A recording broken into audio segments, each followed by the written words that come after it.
everybody, welcome to Top 10 Tuesdays on DRFTV. I'm Dan Illman taking a look at my top 10 for the 3-year-old filly division in 2022. We'd love to hear your top 10. Please list them on the comments section of the Daily Racing Form YouTube channel. A couple of honorable mentions before we begin, and they're turf fillies. Pizza Bianca, the winner of last year's Breeders' Cup Juvenile Fillies Turf, and Spenderella, another good turf 3-year-old filly. Keep an eye on these horses as they continue to progress through the summer and into the fall. But number 10 on my list is Adair Manor, and we're going to watch Adair Manor's big victory in the Las Virginas Stakes 3 starts back, and this race hinted at star potential. Maybe she didn't beat the strongest field in the world, but she won by 13 with a 94 Beyer speed figure, coming on the heels of a maiden race where she won by 12 with a 94 Beyer speed figure, and you just had a feeling that Adair Manor was going to be something.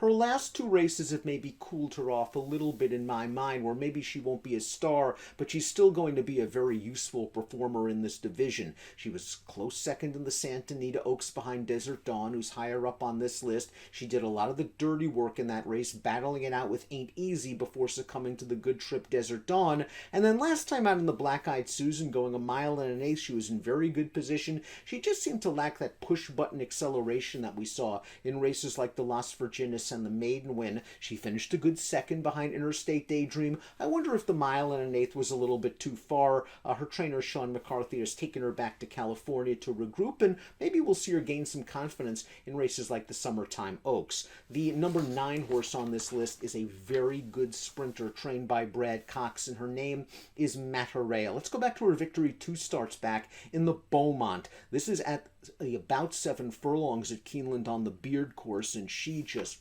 blew this field away. She wins with a 94 Beyer speed figure. She came right back to win the Grade 2 8 Bells at Churchill Downs, coming from off the pace this time to win. She's got a versatile running style. She's now won her last 3 races, all with Beyer speed figures of 91 or greater, and the main goal for this horse is going to be the most prestigious race for 3-year-old fillies in the United States, and that is the Test at Saratoga, going 7/8 of a mile later in the summer. How will she get to the Test? Will she run in the Acorn coming up? Will she prep in the Victory Ride a little bit later? Those two seem like the most logical prep races to get to the Test, but the Test is the goal for Matarea, and boy, has this daughter of Pioneer of the Nile improved in her last 3 races.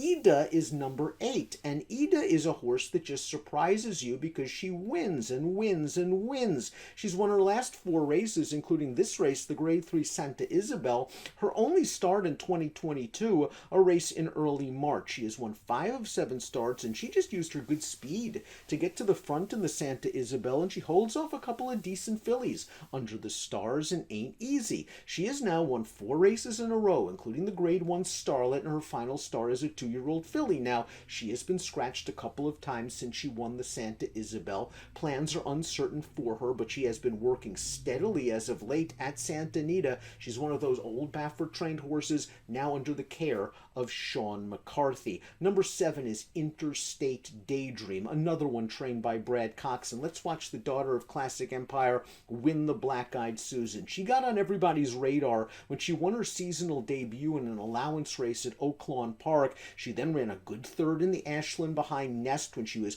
up close to the pace throughout, but she traveled beautifully all the way around in the Black-Eyed Susan, settling in second, taking over the lead when asked, and on her way.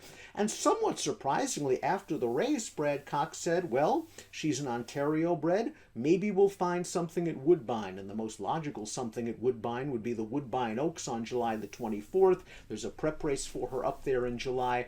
Maybe we will see her up there because she has yet to actually run on a synthetic surface in the past, and maybe a prep race will see if she likes it. And if she does, she would be one of the major contenders for the Woodbine Oaks. She has a lot of talent, a lot of tactical speed, and it looks like she's just coming into her own at the right time. Brad Cox, Who else has the next one on our list? The number 6 Jujus Map. And Jujus Map won this race, the Grade 1 Alcibiades last year at Keeneland. And I love the acceleration that this filly showed on the second turn to take command turning into the short stretch. And then she goes on to win as Pounds the Best. Now, she ran in the Breeders' Cup Juvenile Fillies after that race. She was no match for Ekko Zulu. And she got a late start this year, which forced her to miss prep races like the Kentucky Oaks. Instead, on Kentucky Derby weekend, Cox returned her in a 1.16 second-level allowance race, and Juju's Map did not disappoint against older horses. She won by 5 lengths,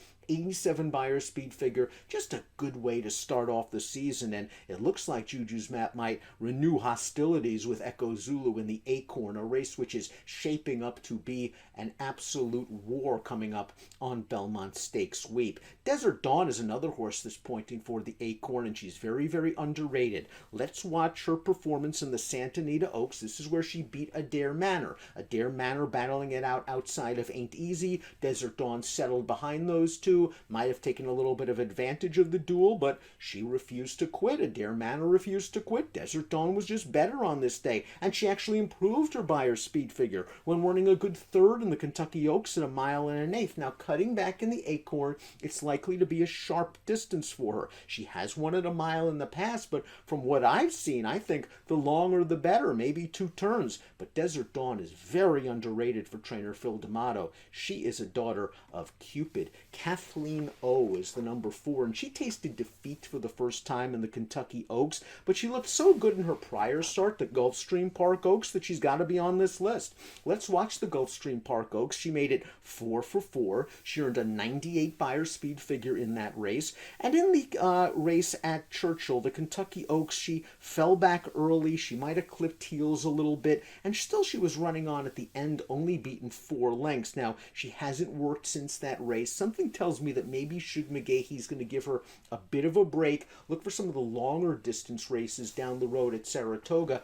A race like the Alabama might be the major goal for Kathleen O down the road. Ekko Zulu is the number 3, last year's 2-year-old filly champion. She was flawless that year. She won 4 for 4. She won the Breeders' Cup Juvenile Fillies, a race we're going to show you right now, and you don't see too many Breeders' Cup winners win like this, basically in hand, handling a horse like Juju's Map. She won her seasonal debut to make it 5 in a row in the Fairgrounds Oaks, and she was far from embarrassed in the Kentucky Oaks. Maybe 1 1/8 was too far, but she was up close on a very fast pace, and she really gave ground grudgingly in the final 8th. She only lost by 3 lengths to 3 horses that had much better pace scenarios. She's going to turn back in distance in the Acorn, and I think a 1-turn mile is going to hit her right between the eyes as she gets older, and maybe we'll even see her turn back for a race like the Test down the road. Steve Asmussen's got plenty of options. Nest is number 2 on our list, and we're going to watch Nest destroy the field in the Ashland at Keeneland, her second start of 2022, where she just sat right off the leaders, brushed on the far turn, was on her way. Big performance, career best 92 Beyer speed figure. Back that up with a good second in the Kentucky Oaks. And Todd Pletcher realizes that this daughter of Curlin wants distance. She won the Grade 2 Demoiselle going 1 1/8, and she's going to run right now against the boys in the Belmont Stakes going 1.5 miles, and she's definitely has a chance in that race, considering her pedigree and considering the performances we've seen from her this year. Nest is a filly to watch. And talking about a filly that's taken on the boys, well, she's number 1 on our list, and that's Secret Oath. Secret Oath, we're going to go all the way back to her race at Oaklawn, 4 starts back, where she won the Honeybee as much the best.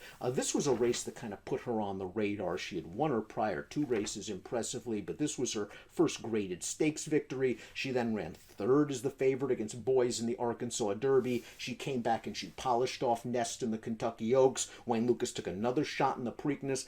Preakness pace worked against her. She was last early. She tried to make a big wide move into the flow on the turn on the outside, and she just flattened out. She's got push button acceleration. Lucas going to give her a little bit of a break, and it looks like a race like the Coaching Club American Oaks at Saratoga will be her next destination. That's my top 10 3-year-old fillies on Top 10 Tuesdays on DRF TV.